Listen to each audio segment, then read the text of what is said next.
Estamos esperando a Juan Bautista Duiseide, a ver si podemos hacer funcionar el sistema. Estamos avisando a más seguidores, a ver si entra, a ver si entra.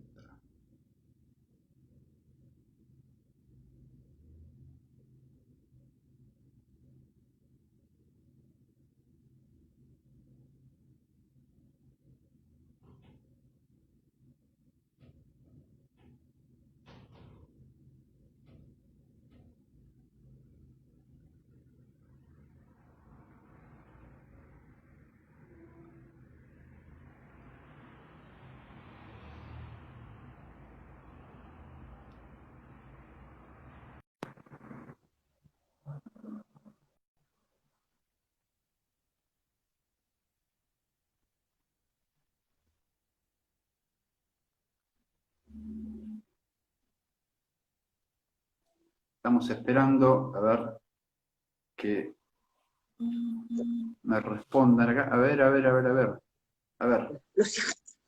Buenas. Buenas.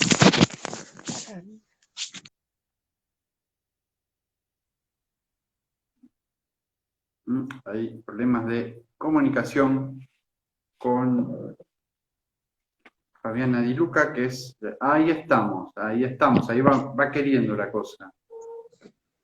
Va queriendo. Estamos acomodando cosas. ¿Vos ahí me oís? Yo te escucho perfecto. Alguien entró y salió. Sí, fue el perro. No, pero acá en la charla en vivo, entró alguien a chusmear.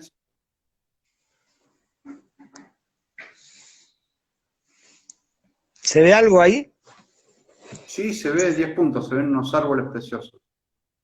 Te hago Sí, se un ve, paneo. haga un Ponchame, paneo, chango, dale. ponchame. ¿Me Perfecto, estás perfecto. ponchando?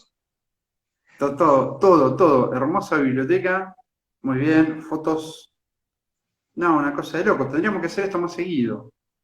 Corona Para con la chef. persona, sí, para la persona que entró ahí incauta, esto es una transmisión de prueba. Repito, esta es una transmisión de prueba. Esta es la voz de los marcianos. Ahora llegamos Estamos a la luna, probando. tranquilos que ya llegamos. Mirá, Sí. ahí llegamos al Atlántico Norte, mirá. Oh, ¡Fua, a full. loco! ¡Qué bárbaro! Pero ni con el cohete de Menem. Claro, pasamos por Corea del Norte y Japón, rebotando en la estratosfera. Mirá cómo Impresionante. pasan acá. Mirá, ¿se ve algo para afuera? Sí, se ve perfecto. Mirá, increíble. Bueno,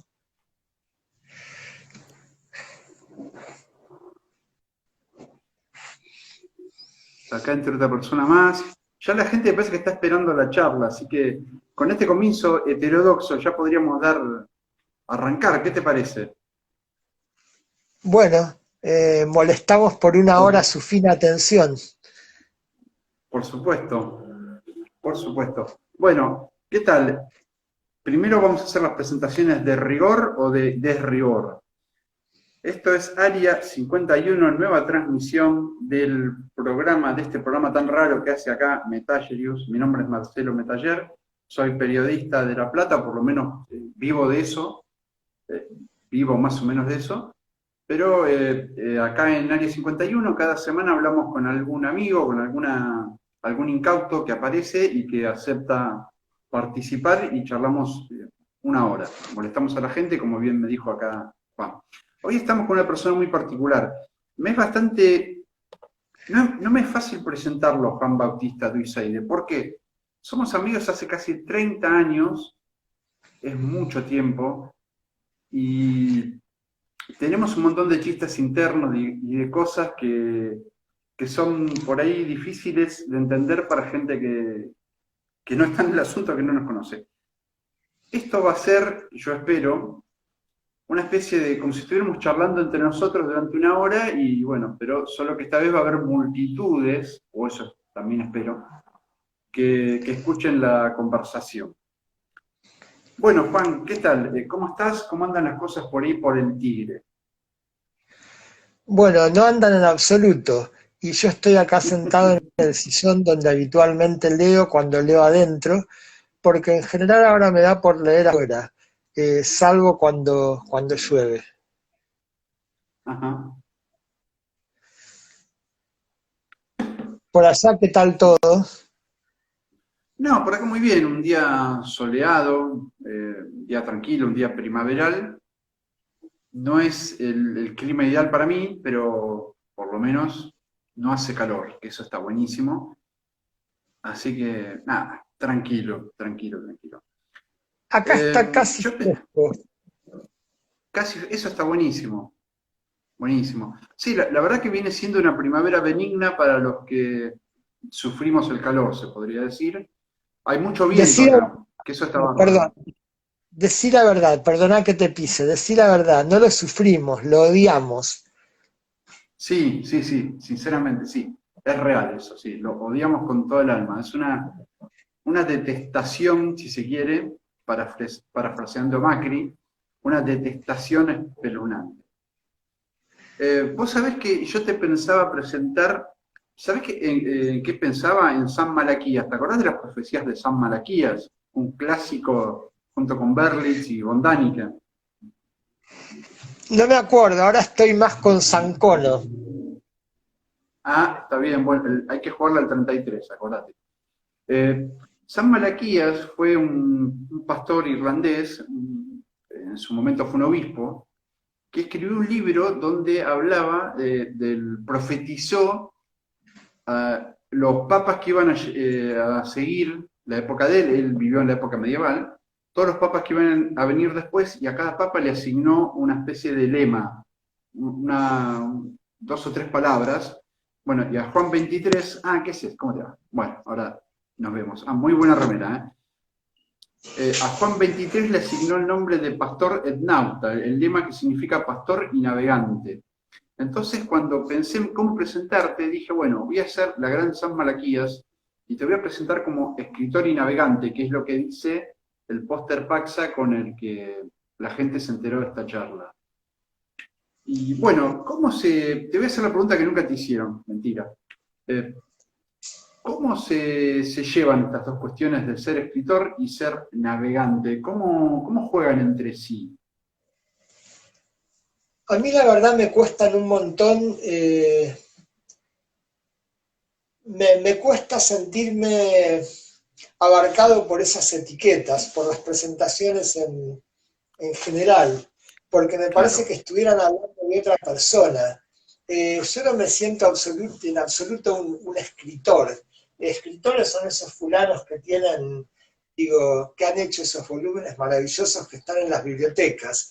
Yo realmente no me explico cómo alguien, usamos una palabra cara a nuestra amistad que es la de incauto, cómo hay incautos que publican cosas que yo escribí, como hay otros incautos que las compran, incluso tal vez haya incautos que las lean. Así que lo de escritor está medio complicado. Después lo de navegante, como ahora vivo en una isla, con Fabiana desde hace más de 5 años vivimos en una isla, debemos navegar para ir y venir hacia y desde cualquier parte. Entonces, bueno, sí, estoy navegando. En alguna época en alguna época fui navegante deportivo, bueno, ahora hace unos meses que estamos parados, así que bueno, así se lleva. muy bien, muy bien. Y justo comentaste un par de detalles de la vida en la isla. Eh, Porque vos estás viviendo muy cerca de donde vivió Haroldo Conti, ¿no? O sea, es una zona que también atrajo a muchos otros escritores, a Quiroga, pienso. Lugones también vivió en el Tigre, si no me equivoco, Leopoldo Lugones. Esta Lugones, heteróclise, ¿cómo? Perdón. Lugones se mató en Tigre, se mató Bueno, en un recreo llamado El Tropezón sobre el Paraná de Las Palmas, a más o menos a 1 hora de navegación de acá, que hasta hace unos años existía y el principal atractivo era que te llevaban a mostrarte la habitación donde se tomó un whisky que era arsénico. Y la casa de cosa Haroldo Conti maravillosa. queda en esta misma isla a unos 300 metros. Mirá vos, estás ahí nomás. Y escúchame, y Sarmiento también tenía, bueno, hay una casa impresionante de Tigre, pero me parece que más en la zona más céntrica, si se quiere, ¿no? Por llamarlo de alguna manera. No, no, en realidad no hay zonas céntricas. Lo que hay son ríos importantes, ríos no tan importantes, arroyos. La casa de Sarmiento, que ahora es un museo, es una casa muy pequeñita y de adobe. El predio es fabuloso, pero la casa no te creas que era gran cosa. Queda sobre el río Sarmiento, que antes se llamaba Abra Nueva. Es uno de los ríos más importantes del delta. Claro. Sí, justo hoy vi una foto y está como rodeada por una especie de armazón de cristal, que me llamó mucho la atención, por eso pensaba. Es Y, para preservarla de la humedad, eso no es original. Lo que claro, pasa con la otra opción era permanentemente estar cambiando el techo y el adobe, ¿no? Que es la forma en la que se mantienen las casas. Todas las casas en la isla requieren de mucho mantenimiento. Esta es básicamente de madera y bueno, el mantenimiento es lijar y pintar. Las de no, adobe hay que seguro, ir pasando los panes de adobe. claro. Yo ya lo hemos charlado varias veces, pero estaría bueno si le contás a la gente de cómo llegaste a vivir en Tigre. ¿Cuál fue el proceso que se dio? Bueno, en verdad vinimos invitados a cuidar una casa, la casa del primo de un amigo médico, por un par de meses, si mal no recuerdo, porque el dueño se iba de viaje, dueño al que nosotros no conocíamos. Vinimos a un cumpleaños en conjunto que se celebró acá en esta casa de ambos primos. Había demasiada gente y prácticamente no pudimos hablar con el dueño de casa. A ambos creo que se nos ocurrió más o menos lo mismo, que era un delirio de nuestro amigo, que era bastante extraño que alguien le dejara la casa para irse de viaje a gente que desconocía. Ujú. Y como no habíamos hablado prácticamente con el dueño de casa durante el cumpleaños, pensamos, bueno, qué sé yo, ya está. Al poco tiempo estábamos de visita acá porque nos había convocado el dueño de casa para ver si realmente teníamos ganas de quedarnos esos 2 meses. Después los 2 meses se fueron haciendo más tiempo. Nos dijo si nos podíamos quedar, no recuerdo, pongamos 3 meses más porque el viaje se alargaba. Y Ujú. luego ya nos dijo, bueno, miren, yo realmente me voy a quedar a vivir acá en México y voy a alquilarla la casa. Y bueno, aquí estamos. Excelente. Dame un segundo que estoy acomodando. A ver, porque estoy teniendo el teléfono en la mano y lo quería dejar apoyado en algún lado. Bastante complicado eso. Bueno, ahí está. Eh, Mirá vos, claro. Igual vos siempre, de alguna forma, tu intención fue vivir cerca del agua. Acá en La Plata tenemos ese problema que tenemos un puerto tan cerca, pero sin embargo es como que le damos absolutamente la espalda al río. Bueno, Buenos Aires hasta no hace mucho también pasaba lo mismo. Yo diría que sigue pasando y peor todavía, ¿no? Que hay un proceso de privatización del río. Es cierto, Ujú. hay urbanizaciones junto al río, lugares que antes eran ruinas, o sea que eran mucho más bellas que ahora. Ahora son grandes edificios de departamentos, pero el metro cuadrado ahí sale fortunas y ya prácticamente solo se puede acceder, bueno, si uno compra o alquila ahí. Quedan muy pocos lugares. La reserva y la costanera, muy breve, y diría el Parque de la Memoria. Después el resto, únicamente uno accede si es socio de algún club o si forma parte de los afortunados, o no sé si afortunados que viven en esas urbanizaciones.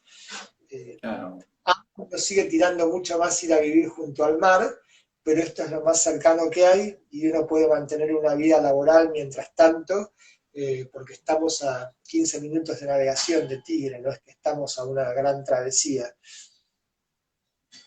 claro. Sí, sí, está bastante cerca. No, pienso en la metáfora de La Plata, ¿no? Ese canal que llegaba hasta el bosque, donde podían entrar botes y barcos pequeños que en algún momento lo terminaron cerrando y ahí se perdió totalmente el cordón umbilical con el río, lo único que tiene contacto con el río, obviamente ahora es Ensenada y Berisso, pero que hasta se separaron de La Plata, una cosa increíble. Y escúchame, justo, bueno, vos decías que tu sueño en algún momento es irte a vivir junto al mar. Yo me acuerdo alguna vez en tu casa de ver fotos de una casa en Necochea que tenía la intención de comprar hace una ponchada de años, pero bueno, eso pasó. Porque vos, en realidad, vos naciste junto al mar, ¿no? Vos sos marplatense de origen, si se quiere. Sí, sí, sí, nací en Mar del Plata y bueno, y aquí estamos. Lo que da la casa acá junto al agua, en principio es como mucho mejor que tener la televisión, que bueno, ya hace muchos años que no tengo. De hecho, no recuerdo si en este siglo he tenido televisión. No, miento, tuve porque trabajaba de productor en un programa de televisión, Historias de Vidas, y en 2001 y 2002 tuve televisión, pero después ya la vendí y no volví a tener. Mejor que la televisión acá es la ventana, ¿no? El tema del cambio permanente del agua, del fluir, del cambio de color, de que suba y que baje, es maravilloso. Eso en principio. Es como una especie, diría que mucho mejor que televisión. Cine, o incluso esa, o incluso algo que es mucho mejor que el cine, que fue un antecesor del cine que desgraciadamente no se sigue usando, que es un panorama. La casa esta tiene todas ventanas hacia afuera, así que bueno, funciona como los viejos panoramas. Y además está la ilusión de que uno podría ir desde este muelle por agua a cualquier parte del planeta. Nos falta tener la embarcación como para calle nomás. Claro. Sí, sí, seguro, seguro. ¿Y eso también te sirve como de inspiración o para lo que escribís habitualmente? El tema Bueno, de todo ese panorama. en principio me sirvió sobre todo de distracción. Cuando vinimos a trabajar acá, yo estaba escribiendo un libro en colaboración con Ana Cacopardo, un libro del programa Historias de Vida, que bueno, Claro. se seleccionaron una cantidad de capítulos y de cada capítulo tenía que escribir una mezcla entre crónica y reportaje. Yo tenía únicamente en ese momento una notebook y la ponía en una mesa que está acá, bueno, en esta misma sala desde la que estoy hablando, y la ponía mirando al río. Y trabajaba horas y horas y horas y avanzaba a razón de un párrafo por semana. Así que bueno, me servía sobre todo para eso, para distraerme y para procrastinar, que bueno, que es creo que es uno de mis grandes hobbies. Me parece genial, fantástico. ¿Y cómo son las noches en el Tigre? Porque los días, acabamos de verlo, miramos un poco, me has contado, pero ¿cómo es de noche? ¿Qué se oye, qué se ve en la zona? Bueno, las noches son no silenciosas, digo, el concepto de silencio, bueno, ya sabemos que es bastante relativo, ¿no? Está el experimento este famoso de meterse en una cámara absolutamente insonorizada y uno siente una especie de fluido eléctrico, de ruido agudo, que es la circulación de nuestras señales nerviosas y de nuestra sangre, y un bajo fuerte como de una batería, que es el corazón. Con lo cual el silencio es ideal, una ficción. Acá tampoco hay silencio de noche, hay aves nocturnas, en primavera y verano hay muchos grillos y muchos sapos, alguna embarcación fuera de hora que anda, un motor que se va alejando, el sonido del viento entre los árboles, el sonido del agua, animales nocturnos, comadrejas, ratas, ratones, algunos carpinchos, más los sonidos de la casa, ¿no? La casa, te decía, es de madera, es una casa con patas, palafítica, carece de cimientos. Como vivimos en un humedal, la idea es que el agua pueda circular por debajo de la casa. Acá, bueno, cuando recién comenzamos les estaba mostrando lo que sería el patio de la casa, ahora está todo seco, pero ahí puede haber 2 metros y pico de agua, ¿no? Entonces tiene que circular por debajo de la casa. Y la casa tiene patas que no están hundidas en la tierra, sino que están apoyadas sobre una especie de tablas que se llaman zapatas. Entonces la casa está acomodándose con el terreno, que es blando. y entonces cruje, hace ruidos muy distintos a a las casas urbanas, a los departamentos. Lo que sucede también es que uno viviendo en la isla se pone muy auditivo, ¿no? Por ahí cuando me quedo solo y Fabiana se llevó la lancha, empiezo a sentir un motor y ya me doy cuenta, bueno, ahí viene, y por ahí está bastante lejos. O digo, uy, hubo un problema, sonó una sirena por tal parte, se debe haber incendiado algo, o no sé, que como que uno está muy atento, a pesar de que lo que varía sobre todo es el volumen. O sea, hay una gran cantidad de sonidos. Si yo me pusiera a hacer un catálogo de todas las cosas que oigo ahora cuando me callo, tendría para páginas. Pero en un volumen mucho más bajo que en la ciudad. A mí me está sucediendo ya hace años, cuando voy a la ciudad, yo voy a cenar a La Plata, o iba antes de la pandemia, a dar un taller, y en general me quedaba una noche a dormir, siempre en la casa de algún amigo. Bueno, algunas veces me quedé con vos.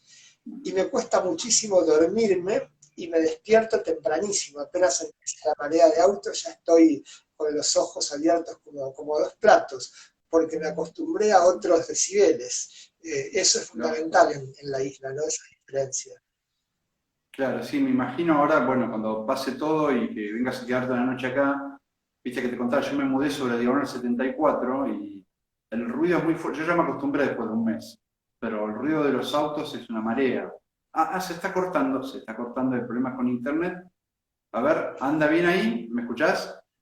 Ahí te escucho perfectamente. Ah, bueno, bueno, mejor. Igual lo que dije no era tan importante. No, pensaba en... Me hablaste de sonidos y visualmente, ¿cómo es el cielo? ¿Tienen luces por alrededor o se puede ver de una forma espectacular? O quizás la niebla Mira, del agua de alguna forma tapa las estrellas. eh, ambos nos gusta mucho, no el silencio, porque ya te había dicho que no existe, pero sí que los decibeles bajen, y nos gusta bastante la oscuridad. Parece algo paradójico, pero nos gusta la oscuridad porque en la oscuridad se ve. Si uno pone mucha luz, uno lo único que ve es la luz. Claro, Nosotros ahora no usamos luces afuera, y la municipalidad, que siempre están con el progreso y esas cosas, habían puesto una luz. Y bueno, vos sabés que apareció un monstruo que en 3 oportunidades quería meterme con el tema de los seres que hay en la isla, bueno, que a vos te interesan, que afortunadamente la dejó 3 veces fuera de combate, y bueno, la municipalidad ya no insistió con esa luz tan poderosa. Así que acá se ven mucho estrellas fugaces, se veían los satélites de Elon Musk, como quien ve pasar el tren por Tolosa, se ve claro, el firmamento de una manera que uno jamás vería en la ciudad, las puestas y salidas de sol. Además, esta casa tiene muchas, pero muchas ventanas, con lo cual uno vive metido en el terreno, ¿no? Yo estoy viendo, camino por adentro de la casa, veo qué hacen los pájaros, veo qué hacen los animales, quién pasa navegando, de dónde viene el viento, como que uno tiene eso muy presente. Esto a nosotros nos encanta, a tal punto nos acostumbramos que después vamos a otras casas en la ciudad y así tengan ventanales, nos parece que estamos encerrados. La parte mala, si se quiere, de este exceso de vidrio simple, porque el vidrio doble aislante sale una ponchada, otra palabra cara a nuestra amistad, la ponchada de petrodólares. La casa es térmicamente muy complicada. En invierno es muy fría, pero muy fría. Yo no soy una ujú, persona friolenta y de mañana a veces tengo que andar con campera y gorro, y en verano es muy calurosa, a tal punto que hay determinado horario en el que uno tiene que retirarse a vivir debajo de los árboles, a la sombra, y bueno, a la tarde abrir todo y que el viento corra y refresque. claro, claro. Pienso en, no, justo una cosa que dijiste, me quedé pensando, se me olvidó, qué desastre. No, tenía que ver justamente con esto que veníamos hablando de la casa, de la visualización del monstruo, ahí está, eso. Decías que estás, o que escuchaste o que viste que seres ahí seres muy particulares y ¿qué es lo que viste? ¿Qué llegaste a escuchar? Eso me parece bastante interesante. Bueno, lo interesante, como en algún cine fantástico que me gusta cada vez más, es sobre todo lo que uno imagina o lo que presiente, pero Ujú, no llega a ver, ¿no? claro, Sombras fugaces que pasan o sonidos que no puedo atribuir a ningún animal o a ninguna fuente humana. De eso hay muchísimo, muchísimo, ¿no? Como que prácticamente cada noche hay algún sonido que decimos, este no sé qué es. Sobre todo pasa por ahí. Al principio de la pandemia, yo no sé si es que había una especie de electricidad colectiva generada por la angustia o por los interrogantes de la humanidad, había ruidos muy extraños, había noches en que los perros verdaderamente enloquecían, como en un cuento de Lovecraft, pero enloquecían. Me he llegado a levantar 5 o 6 veces a ver qué pasaba.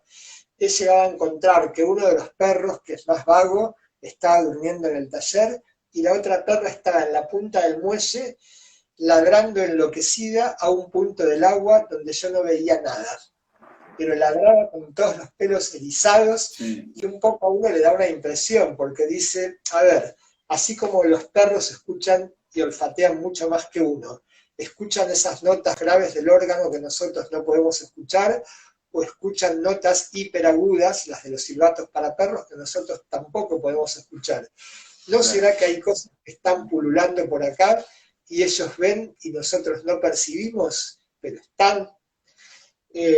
Todo eso es bastante inquietante, además de la oscuridad que nos atrae, pero que por cierto siempre la oscuridad tiene algo, tiene una densidad que no tiene la luz, ¿no? No se sabe qué es lo que anda por ese caldo negro.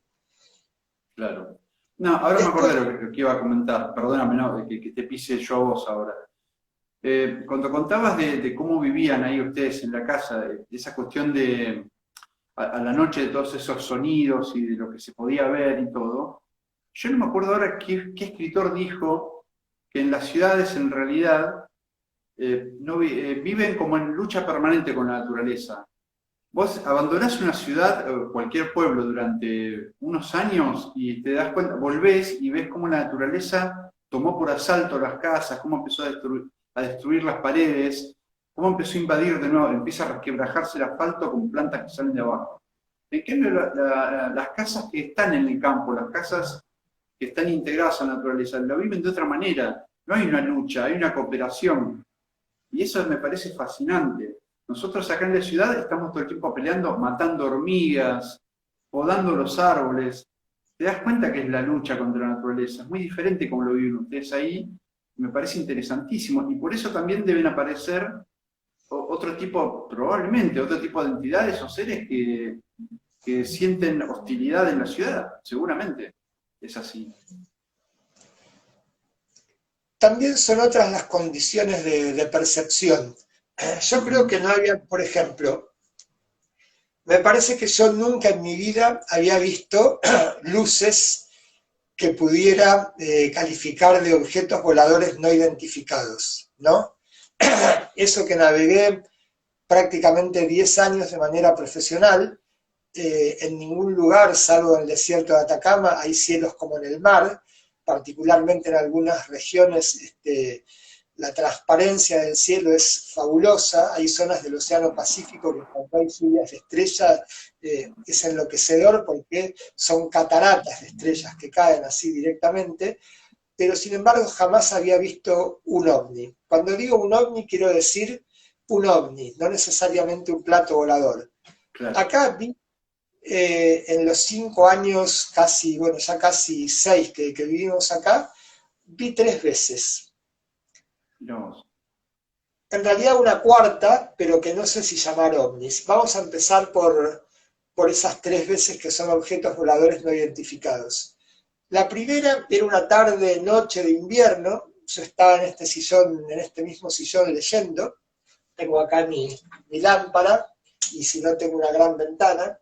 Así que Claro. este es una biblioteca a mano, una mesita, está un rincón fabuloso para leer. Y Fabiana estaba haciendo algún trabajo. La perra osa ladraba y ladraba y ladraba y ladraba, y Fabiana me pidió, anda a ver qué pasa, debe pasar algo. Bueno, yo no tenía muchas ganas, pero salí, caminé por acá, deben ser unos 20 metros hasta el muelle, miro para un lado, miro para el otro, y cuando miro para el sur, veo un objeto con luces blancas que hace unos movimientos extraños y se va rápidamente como floresta adentro. Solo llegué a ver eso, fueron segundos, podría haber sido un dron tranquilamente, no lo pude identificar, pero bueno, por eso es no volador y no identificado. Claro. Otra vez, y también saliendo al terreno, una luz que hacía movimientos muy, muy extraños, las típicas descripciones de los ovnis, ¿no? Que siguen un patrón de vuelo absolutamente irregular, ¿no? Muchas veces se dice que son globos meteorológicos perdidos a los que alguna luz les da y que, bueno, se mueven entre corrientes ascendentes y descendentes.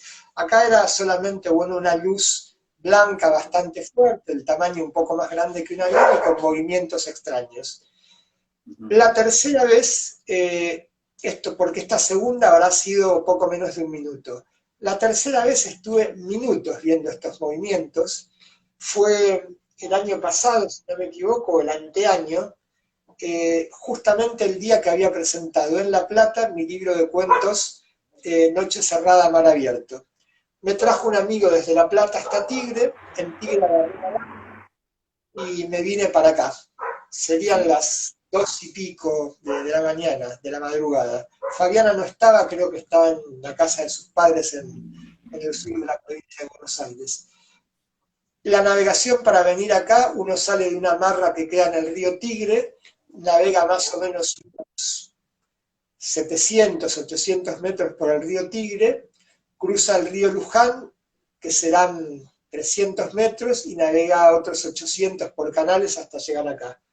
Cuando empiezo a cruzar el río Luján, veo en el cielo una bola de luz de un tamaño considerable, o sea, no podía ser un avión, que venía como, yo iba con rumbo norte, digamos, y esto venía en dirección opuesta, como con rumbo sur, a unos 45 grados de altura respecto al horizonte. Como no andaba nadie, o sea, no me tenía que cuidar de otras lanchas, había tráfico cero, era pleno invierno, yo iba navegando y miraba eso. Cuando entré en el río Luján para cruzarlo, la bola esa salió a mucha más velocidad hacia mi derecha, digamos, hacia el este, como si fuera hacia el río de la Plata. Yo ya estaba cruzando el Luján, que ignoré un poco la marcha para poder estudiar qué hacía, se elevó de manera vertical, a una velocidad un poco más lenta que ese movimiento horizontal tan rápido. En un momento pareció detenerse en el aire, apuntar de nuevo con rumbo sur, como hacia el casco urbano de la ciudad de Tigre, y levemente en bajada. Después se quedó de nuevo quieta, como unos momentos en suspenso, y salió disparada a grandísima velocidad, de nuevo para el norte, y en un momento, de nuevo, se detuvo y salió disparada a grandísima velocidad para el oeste, hasta que la perdí de vista. Estuve minutos mirando esto. Yo no sé qué puede ser, no puedo decir, digo, como los que tienen encuentros cercanos, que ven seres o ven luces un poco más definidas. Esto es lo que vi y no puedo ni siquiera esbozar una hipótesis de qué se trataría. Y esto lo vi acá. ¿De qué color era? ¿Te acordás? Luz más vale blanca, no tenía ninguna otras luces de colores. Claro. No, qué impresionante. El encuentro con ese tipo de cosas, a uno se le hace, uno se empieza a cuestionar la realidad de alguna forma, porque te das cuenta de que hay, justamente, hay más cosas en el cielo y la tierra de la que quiere la literatura, y que no es solamente cuento fantástico, como que hay también otras cuestiones. Pensaba, viste que a partir de la década del 40, con la primera famosa visualización de ovnis, se empezó a hablar de naves extraterrestres, de seres que venían a visitar la Tierra, etc. Pero también hay una teoría, una hipótesis en realidad, que ahora se está hablando bastante, de que muchos de esos seres muchos de esos ovnis pueden ser seres vivos, y eso a mí me retrotrae inmediatamente a los dioses globulares del ópera, a Yog-Sothoth y otro tipo de seres así. Podrían ser tranquilamente seres vivientes que se mueven de esa manera, ¿o no? ¿Qué decís vos? La verdad que no lo sé, no lo sé. Hay algo que los haría más factibles por un lado y por otro lado menos factibles, porque lo que se suele decir, como tratando de refutar las historias de ovnis, es que las distancias son tan terribles que no se podría viajar. Esto es objetable desde muchos puntos de vista, porque son terribles para cierta tecnología, podrían no serlo. Pero si fueran seres que están en la Tierra, digo que no tienen un origen extraterrestre, sino que son absolutamente terrestres, esas dificultades o supuestas dificultades ya no existirían. En todo caso estaría el problema de las madrigueras, de los escondites, de los hábitats, dónde De las viven. ricacheras. Bueno, sería una posibilidad, o en el centro de isla, ¿no? Eh, yo no te conté mi cuarta experiencia, Ah, eh, sí, sí, perdón. Dale. que yo a esa no sé por qué razón no la llamo ovni, que esta experiencia sí fue mi experiencia más grande con lo extraño, y para esta realmente eh, todas las categorías de análisis que pueda intentar se me escurren. También sucedió en invierno, también sucedió de noche. Yo me había ido a una presentación de un libro en San Isidro con un amigo. Fabiana se había querido quedar acá. Vuelvo también tarde, no tan tarde, pero supongo que a las 10 de la noche, por un detalle que es el que desencadena todo. Cuando llego a la Marra Isleña sobre el río Tigre, me aborda una chica y me dice que se perdió la última lancha colectiva, que tenía que ir hasta Arroyo Gambado y el río Sarmiento. Relativamente cerca de acá, me pidió si la llevaba. Nosotros hemos tenido una política desde que nos vinimos a vivir a la isla, por una cuestión de solidaridad y también por una cuestión de ir haciéndonos isleños y de generar comunidad con la gente, que salvo que nos hagan dedo para viajar hasta un lugar que nos queda muy lejos, llevamos a todo el mundo, y cada vez que encontramos una embarcación en apuros, le damos remolque. Así que, bueno, como no era demasiado lejos, le dije a la chica que sí.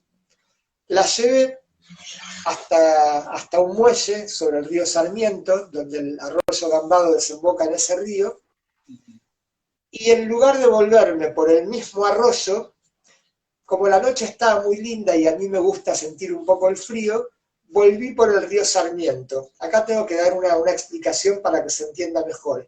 Esta isla donde vivimos tiene forma triangular. Está delimitada al sur por el Canal Buenos Aires, al oeste por el arroyo Gambado y al este por el río Sarmiento, ¿sí? Entonces yo vine todo por el arroyo Gambado, dejé a la chica, navegué hacia el sudeste por el río Sarmiento, y me faltaba meterme por el Canal Buenos Aires, navegar por ahí unos 500 metros, por ahí un poco más, 800 metros, doblar a estribor, o sea, a la derecha, y ya quedan de ahí 100 metros hasta casa. Venía navegando lo más bien, había estado en esa presentación de libros, como mi amigo es bastante distraído, llegamos muy tarde, así que no llegamos ni para el brindis, con lo cual no había tomado nada, creo que comí 2 saladitos. Y cuando me voy a meter en el Canal Buenos Aires, con visibilidad perfecta, no era una noche de luna llena, pero había luna, no había bruma, se veía perfectamente, veo que había a cada lado de este canal, que tiene bastantes pocas construcciones, como unas bolas de luz un poco más grandes que una pelota de fútbol, flotando más o menos a medio metro de altura del agua, una a cada lado del canal. Yo sabía que ahí no hay boyas, no hay balizas, no hay sistemas de iluminación, nada. Me asusté muchísimo. No soy asustadizo, pero me asusté muchísimo.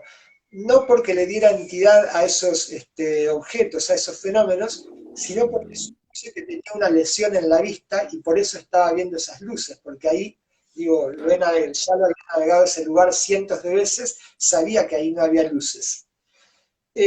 A tal punto me asusté que, bueno, como estaba manejando una lancha a motor, mi reflejo inmediato fue ir a apagar el motor y dije, bueno, en todo caso sigo despacio a remo, que si me choco algo va a ser siempre menor el daño que pueda hacer la embarcación o que me pueda hacer yo, que si voy navegando a motor. Bueno, inmediatamente yo no llegué a apagar el motor, que inmediatamente recibí una especie de mensaje tranquilizador, que no pasaba nada, que siguiera navegando, que no tenía ningún problema en la vista y que no había peligro. ¿Cómo me llegó ese mensaje?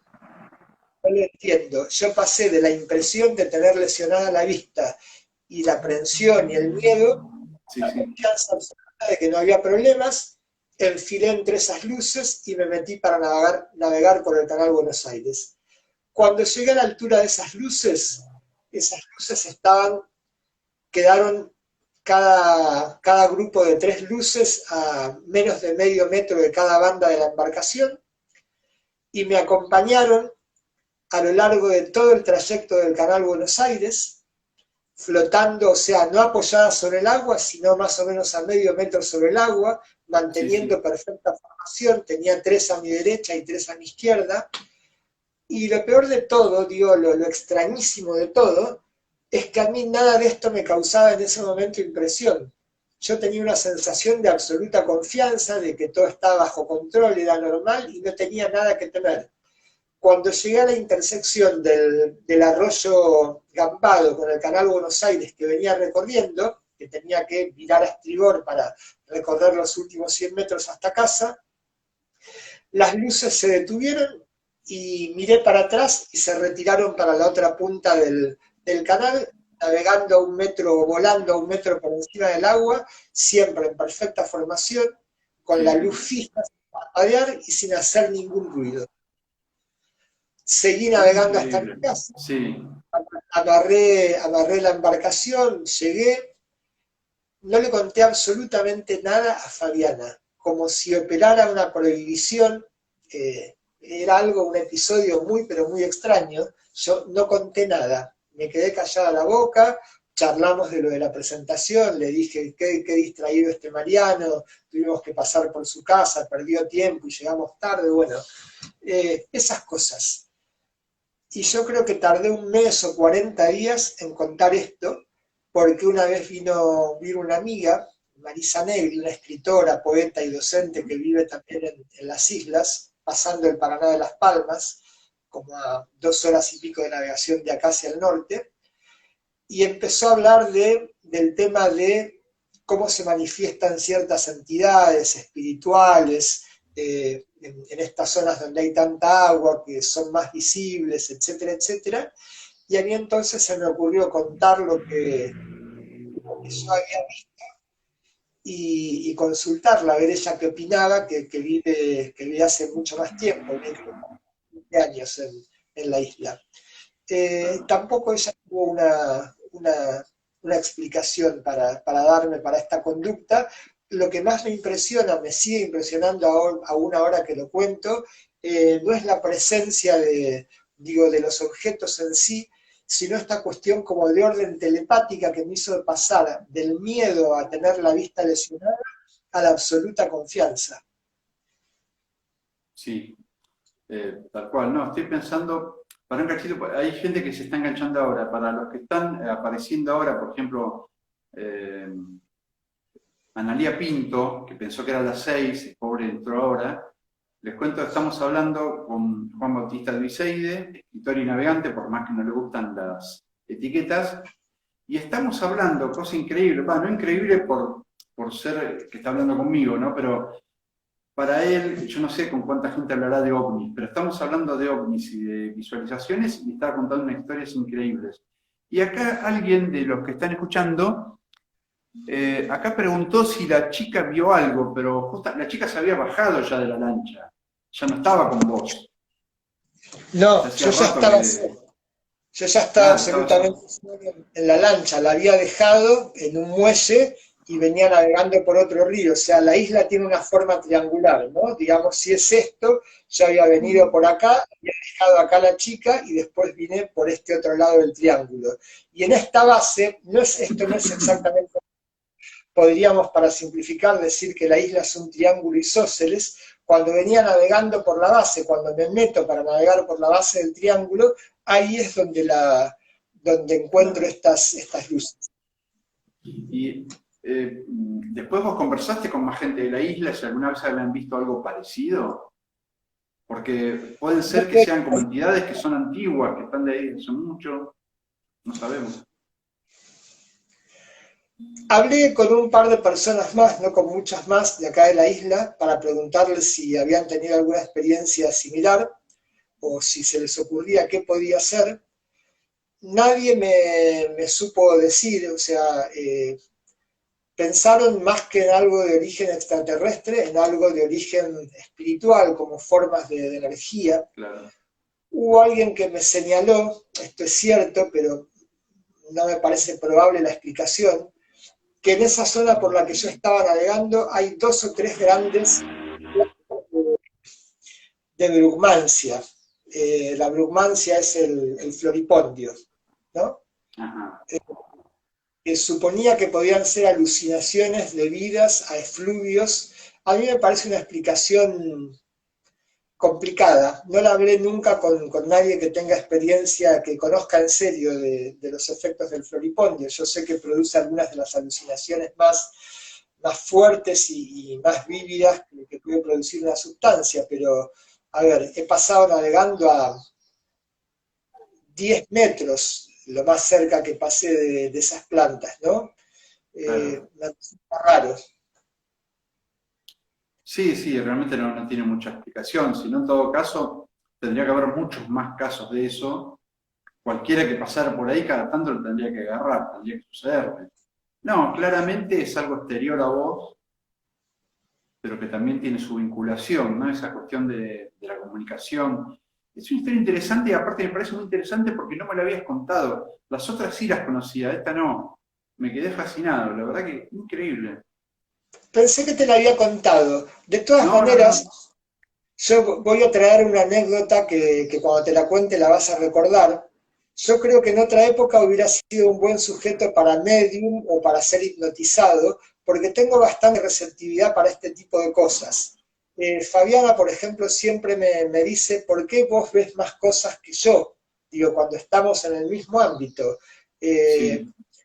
Me parece que tiene que ver con cierta receptividad y con cierta capacidad de sugestión. Vos recordarás cuando fuimos a ver la película Europa en un cine en Buenos Aires, de Lars von Trier, que la película empieza me parece que es con una cámara subjetiva montada en un tren, en una locomotora, algo así, ¿no? Ujú. Y a mí esa sensación de avance en profundidad me produjo una especie de hipnosis de inmediato. Hubo un momento en que sentí que la pantalla del cine se había hundido como en un abismo y que nosotros estábamos arriba, muchos metros por arriba de ese abismo, y veíamos la pantalla allá abajo, ¿no? Como que me tenía que agarrar de la butaca para no caerme hacia la pantalla. E inmediatamente después tuve la sensación contraria, de que la pantalla está allá arriba muy alto y nosotros estábamos en el fondo de un pozo. Luego, cuando cambiaron de ese plano secuencia a otra cosa, se me pasó el efecto. Y vos estabas sentado ahí al lado, habías tomado el mismo café con leche, la misma pizza de Ugis y no te produjo ningún efecto. No, no, claro, sí, me acuerdo perfectamente ese día. El mismo día que vimos después Mi Mundo Privado de Gus Van Sant. Fue un buen doble programa, bien deprimente como corresponde. Para esos años, sobre todo. Ah, no se escuchó, perdóname, ¿qué? Deprimente como esos años, sobre todo. Creo que era a fines de los 90. Yo creo que No, habíamos ido era más a mediados, sí, sí. A mediados del 94 de haber sido. a mediados de los 90. Creo que habíamos ido a cosechar, no vamos a contarlo porque no sé si prescribió. Fue, por ejemplo, cuando yo adquirí mi ejemplar de Drácula de Guido Crepax. ¿Puede ser el mismo día? Es muy probable, sí, sí, es muy probable. Sí. No, épocas, sí, para esas cosas maravillosas, para otras no tanto, de verdad. Sí, bueno, no existían los detectores magnéticos en las librerías. Por eso, bueno, era algo bueno que tenía esa época, que no tenía demasiadas cosas buenas. Sí, sí, totalmente, totalmente. Ya pasó bastante, ya, no sé ni qué hora es, como yo generalmente estas charlas las hago frente a la computadora y miro qué hora es. Ahora directamente me senté en otro lado, no sé cuánto hace que estamos hablando, pero, perdón, bueno, cosas que pasan. Mirá, ya son 6 menos cuarto. Eh, Esta charla en un principio iba a ser sobre, ¿te acordás que te conté por privado? Sobre literatura fantástica, teniendo en cuenta la fecha.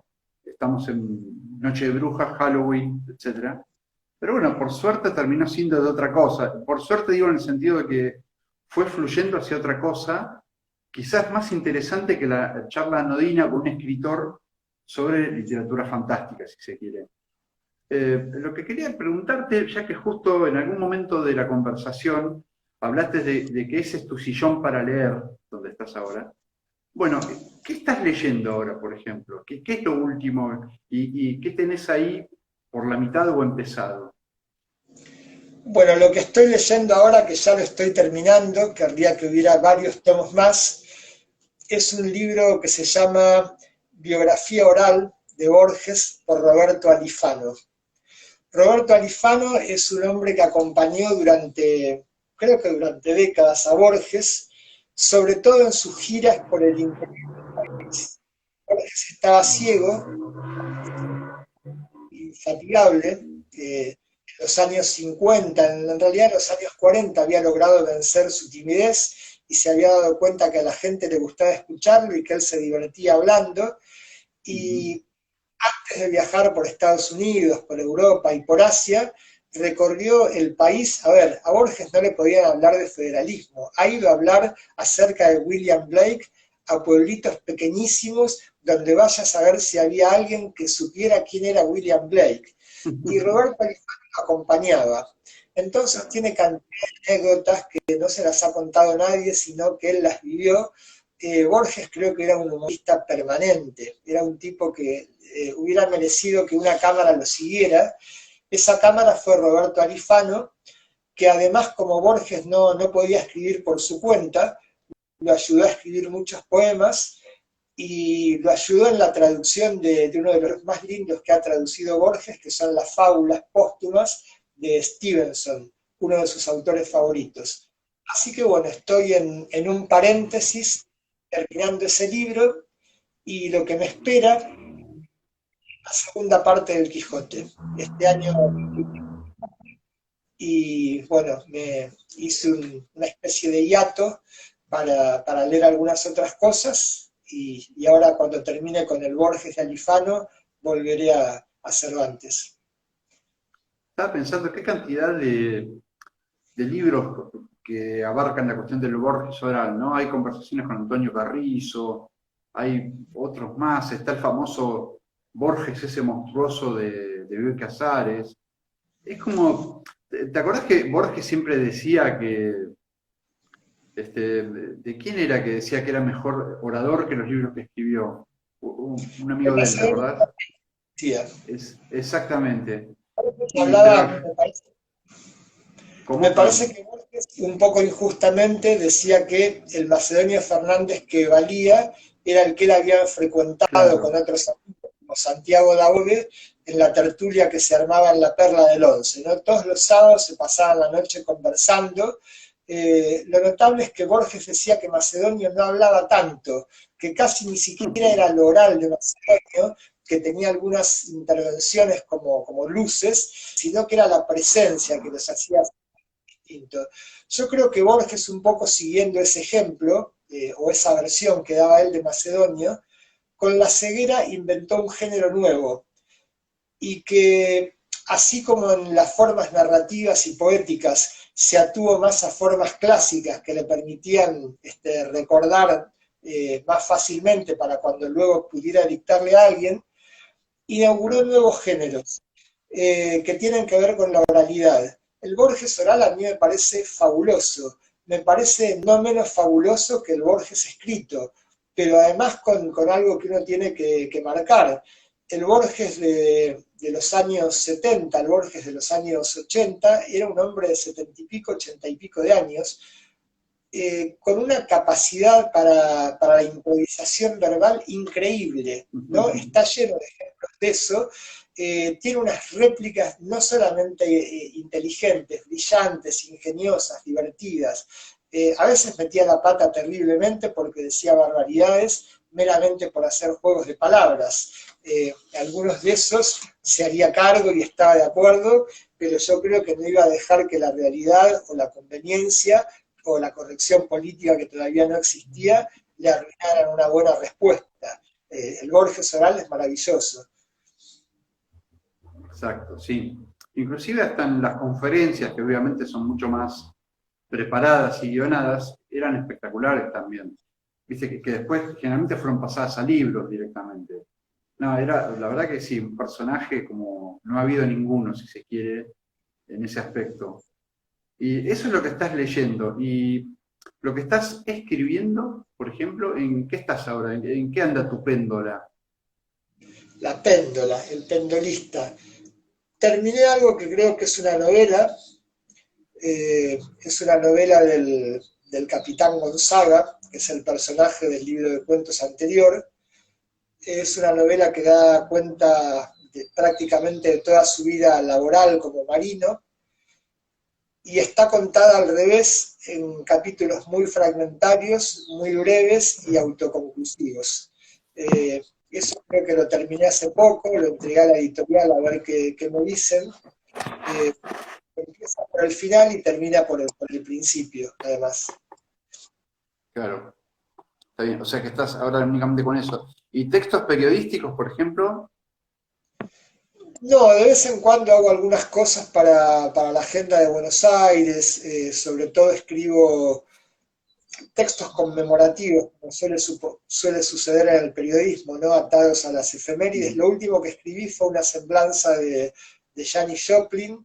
Este año también había escrito una acerca de Manal, porque se cumplía creo que medio siglo del disco de la bomba. Cosas así.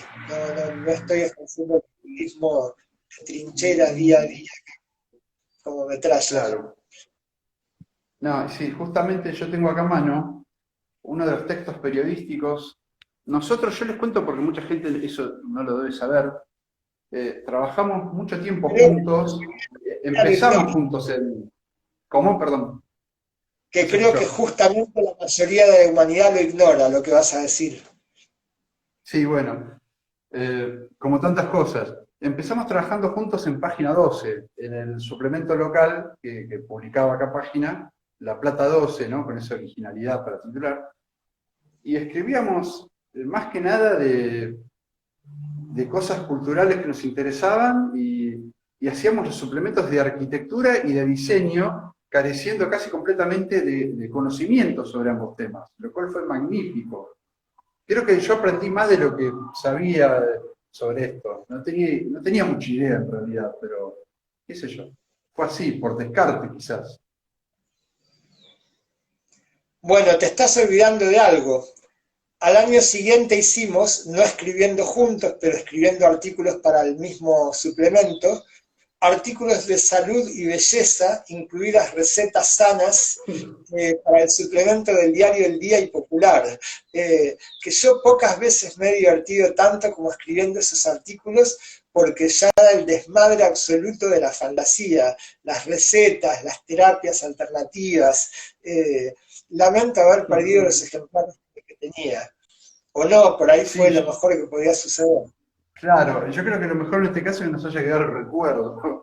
Sí, bueno, y después en algún momento también te acordás de esto, a ver, yo no sé, me parece que sale espejado acá, ¿no? ¿Se ve invertida la imagen?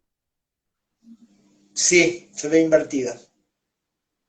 Bueno, esto que estoy mostrando es un ejemplar de la revista Sudestada de 2008, donde publicamos un artículo sobre Howard Friedrich Lovecraft, ¿te acordás? Que nos publicamos inclusive con el traductor y escritor Elvio Gandolfo. Fue muy interesante escribir eso en conjunto y un artículo del cual hace poco se cumplieron 12 años de su publicación. Yo lo retomé, lo escaneé y lo publiqué en mi blog, en las redes. Y para mí fue una de las mejores experiencias de laburo juntos y hemos hecho un montón de cosas. Pero lo de Lovecraft fue maravilloso. ¿Te acordás cuando fuimos a sacarle fotos a la estatua de Lovecraft acá en La Plata, al busto que hay en esa plaza? No podés, Eso no fue. podés compartir esas fotos, no hay manera técnica de ponerlas en pantalla. Sí, no, por supuesto. Espera, tengo que dirigirme a la computadora y mostrarlo con la otra cámara del celular. Sí, claro.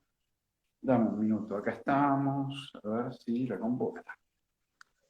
Justo abro la computadora y aparece una foto de otro amigo en común, Marcelo Crespo. Qué cosa de locos. A ver. En un mensaje, una cosa que me gustó de un mensaje, de un audio que mandaste hoy, era cómo se escuchaban los pájaros. Yo creo que estabas afuera, ¿no? ¿Puede ser? Podría ser adentro tranquilamente, ahora que se hizo, que bajó un poco el volumen de tu voz, los oigo muy fuerte, y si fuera al amanecer o al atardecer, directamente aturden. Qué bueno, qué bueno. Ilustraciones. Sí, me parece que acá encontré la imagen que estoy. Sí, acá está. Acá está. Bueno, voy a invertir la cámara, saco el dedo adelante.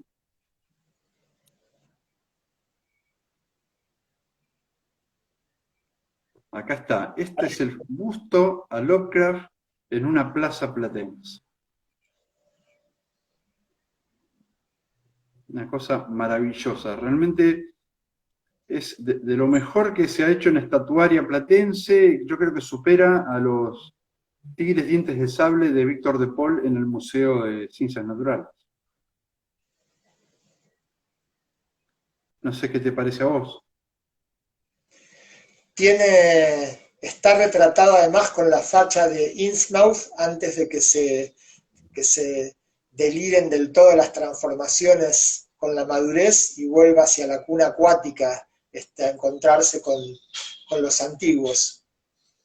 Absolutamente. Vos sabés que hace poco estuve hablando con un amigo, con otro amigo que también es fanático de Lovecraft, y no sé por qué empezamos a hablar de Innsmouth y del capitán Obed Marsh y otras historias. Para los que no saben, Innsmouth es una creación de este escritor de Lovecraft, es una ciudad donde hubo una especie de mestizaje de razas del mar con seres humanos, etc. Lean el cuento mejor, se llama Las sombras sobre Innsmouth. Ningún resumen superará leer el cuento en persona. Bueno, y como te decía, estuvimos hablando de todas esas historias y el flaco me recordó lo que más le había quedado en la memoria. Vos fíjate qué curioso, ¿no? Voy a volver a mi cara, que también tiene la facha de Innsmouth, pero así no tengo que sostener esto. Él se acordaba del pibe que trabajaba en un supermercado y que hablaba con el protagonista y el pibe era de Arkham y les decía que la gente de Innsmouth era toda rara. ¿Te acordás de ese detalle? Porque el protagonista del cuento viaja a ese pueblo, a Innsmouth, en un colectivo extraño con toda gente de ahí del lugar, de Innsmouth, y no cuento más. Sí, Manejado por decime. Joe Sargent. Total, sí, Manejado claro. Gran nombre. Y lo hemos usado alguna vez como seudónimo, me parece, lo de Joe Sargent. por ahí. Claro. Y bueno, y después te acordás que empieza a caminar por el pueblo y habla con este muchacho. Y el flaco es de Arkham, que Arkham también es un lugar terrible, pero Innsmouth le parecía raro. Y ese detalle está bárbaro. Yo justo me puse a revisar la edición de Alianza que yo tengo de los cuentos y me acordaba de eso. Qué cosa impresionante. Qué escritor múltiple Lovecraft, ¿eh? Tan vilipendiado que fue en su momento, poco comprendido y sin embargo, nada, terminó siendo lo que es ahora, ¿no? Una especie de escritor de culto que también tiene sus problemas ser de culto, pero bueno, qué sé yo. Te cuento algo que no te había contado. Eh, Lovecraft tenía un sentimiento de fascinación-repulsión por el mar. No es extraño Ujú. que los seres estos que se aparean con los humanos para dar lugar a una especie extraña, porque es anfibia, pero es como una interfase, porque después se convierten directamente en seres marinos y vuelven al mar. eh, viniera de allí, ¿no? El mar era algo que lo atraía, pero a la vez le daba mucho miedo. Y hay un cuento que transcurre, no forma parte, creo que no forma parte como otros del ciclo de los mitos de Tulu, nítidamente, que es el templo, que transcurre en un Ujú. submarino alemán de la Primera Guerra Sí, Mundial, que después de un ataque queda varado en el fondo del mar, ¿no? Y lo que empieza a ver el comandante de esa nave y que finalmente abandona la nave para unirse a algo, ¿no? Para el libro que saqué ahora, que es una antología de relatos del mar, me di el gusto de hacer una nueva traducción del templo. excelente, buenísimo, buenísimo. Lo tengo que conseguir ese libro. Para la gente que está mirando y escuchando, ¿recordás cómo se llama el libro? Por favor. Sí, el libro se llama Abordajes Literarios y es una antología de textos relacionados con el mar que publicó ahora hace 20 días la editorial Adriana Hidalgo. Claro. Contextos que además uno no relacionaría, o autores que por ahí no relacionaría a primer momento con el mar, que eso es interesante. Como cuáles, por ejemplo. Bueno, Bradbury también hizo una traducción nueva de La Sirena de Niebla.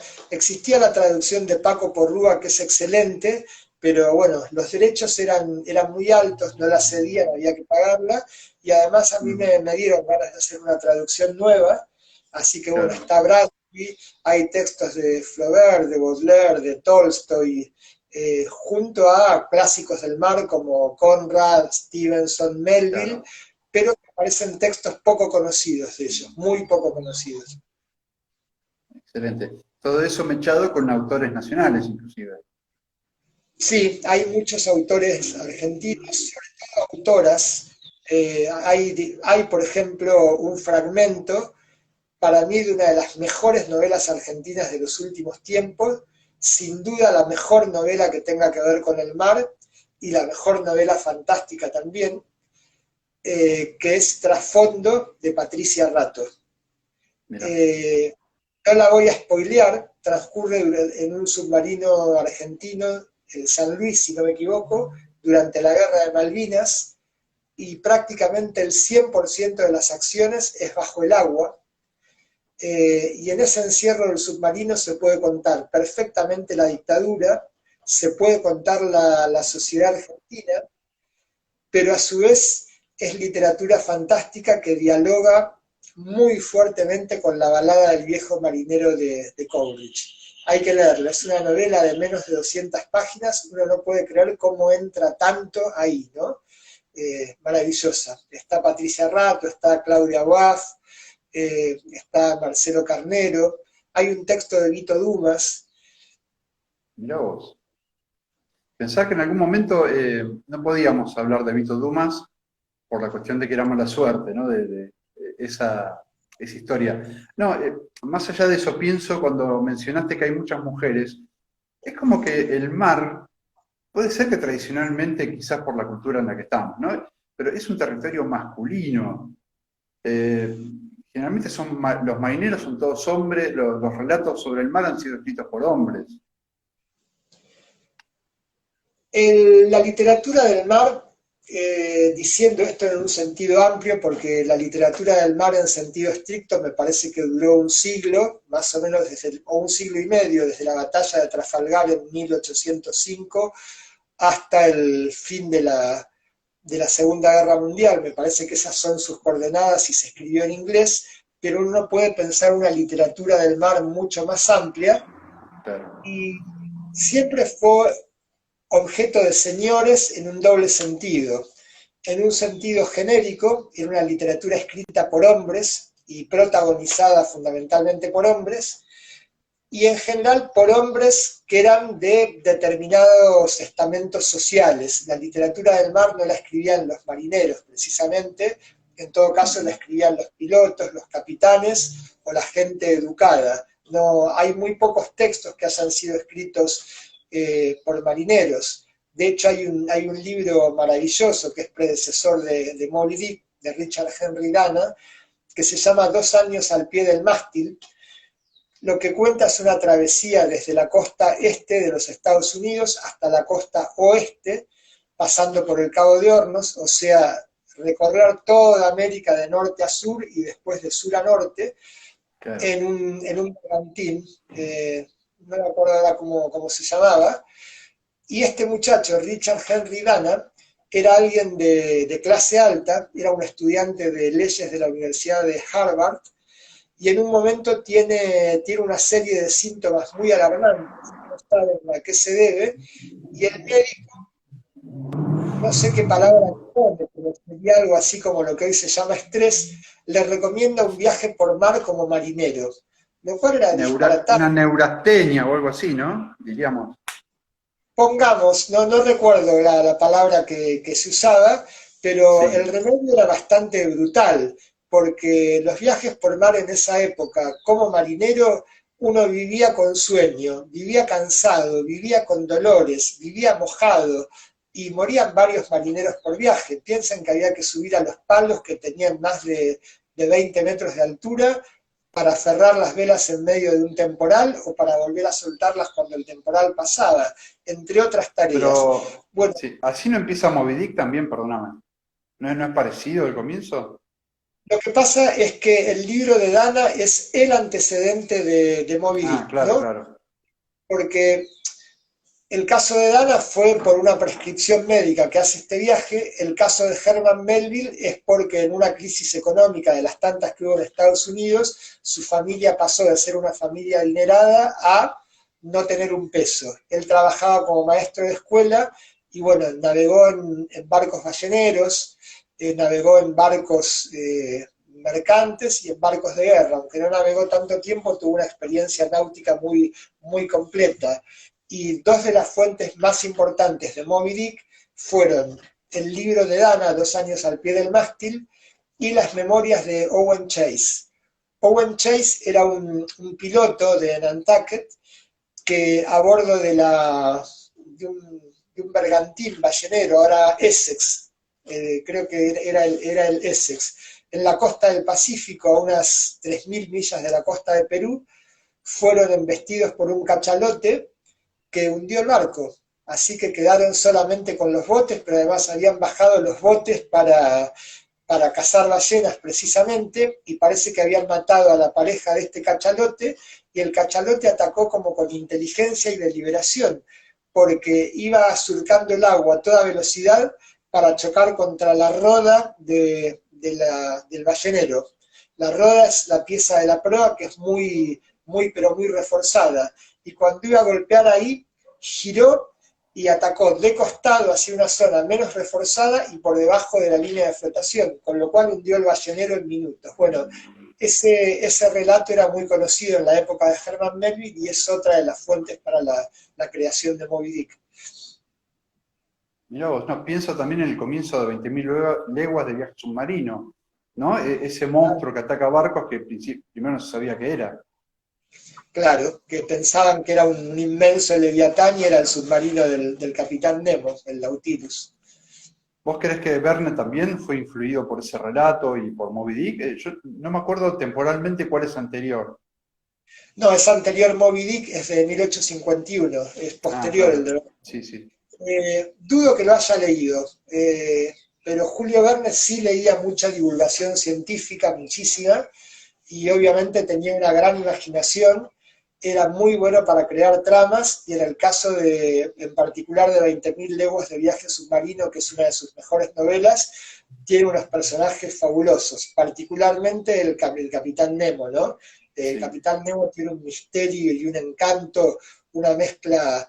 Yo creo que el Capitán Nemo está un poco fabricado a partir de los seres románticos de Lord Byron. Sí, sí, no, aparte pienso también en el cine, ¿no? En ciertos, como por el fantasma de la ópera, otros personajes que le deben mucho también al Capitán Nemo tocando el órgano en la soledad de su camarote. Claro, Sí, claro. No, y aparte, Julio Verne, además de eso que vos comentás, era un enamorado de Estados Unidos. Pienso que quizás llegó a leer la novela, pero bueno, habría que investigarlo un día. Yo no sé si hay algo escrito sobre la relación entre las 20.000 leguas y Moby Dick. Quizás sería algo interesante para chusmear. sí, es cierto. Sí. Claro. Déjame ver un segundito la hora. A ver. Mirá, son y 10, ya nos pasamos bastante. Yo, lo que me gustó de esta charla fue la fragmentación. A mí, este tipo de conversaciones que tengo con la gente nunca están dirigidas. Siempre es con amigos y es lo que va saliendo más o menos. Yo no sé si la gente que estaba mirando esto esperaba por ahí qué tipo de conversación iba a haber con vos y eso, pero bueno, se dio lo que se dio, fue así.